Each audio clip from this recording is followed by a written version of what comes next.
अवधूत चिंतन श्री गुरुदेव दत्त श्री स्वामी समर्थ. नमस्कार, मी रोहिणी. तुम्ही पाहताय महिमा स्वामींचा. माझ्या या चॅनलमध्ये तुम्हा सर्वांचे खूप खूप मनापासून स्वागत. स्वामी महाराज तुमच्या सर्व चांगल्या इच्छा पूर्ण करोत ही स्वामींचरणी प्रार्थना. चला तर मग आज आपण पाहणार आहोत. आज आहे 22 जानेवारी 2024. सर्वार्थ सिद्धी योग आणि अमृत सिद्धी योग. या दिवशी करा हा एक सोपा उपाय. तुमच्या आयुष्यात भरभरून यश आणि आनंद येईल. 22 जानेवारीला येणारा मुहूर्त हा 41 वर्षानंतर असा मुहूर्त येत आहे. त्या दिवशी तुम्ही ही काम नक्की करा. त्यामुळे तुम्हाला यश नक्की मिळत जाईल. त्या दिवशी भगवान श्री विष्णूंचा मुहूर्त आहे. त्या दिवशी सर्वार्थ सिद्धी योग आणि अमृत सिद्धी योग पण आहे. घरामध्ये जर धनाची कमी होत असेल तर त्या दिवशी तुम्ही महालक्ष्मी बीज मंत्राचा जप करू शकता. हा मुहूर्त सकाळी 7:14 दुसऱ्या दिवसापर्यंत आहे.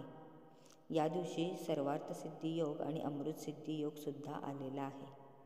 हा योग सकाळी 7:14 मंगळवारी सकाळी पर्यंत आहे. जे तुम्हाला हवे आहे ते तुम्हाला नक्की मिळेल. प्रत्येक कामात तुम्हाला यश मिळत जाईल. त्यासाठी तुम्हाला मी हे 2 मंत्र सांगणार आहे. सकाळपासून संध्याकाळपर्यंत तुम्हाला जेव्हा वेळ मिळेल तेव्हा या मंत्राचा तुम्ही जप करू शकता. त्यातील पहिला मंत्र आहे बृहस्पतीचा. तो असा: ओम ग्राम ग्रीम ग्रोम सहा गुरुवे नमः. आणि दुसरा मंत्र आहे माता महालक्ष्मीचा. पैशासंबंधी कोणती समस्या असेल तर या मंत्राचा जप तुम्ही करू शकता. तो मंत्र खालीलप्रमाणे आहे: ओम श्रीं ह्रीं श्रीं कमले कमलालये प्रसिद्ध प्रसिद्ध श्री ह्रीं श्री ओम महालक्ष्मी नमः. श्री स्वामी समर्थ. जय जय स्वामी समर्थ. धन्यवाद.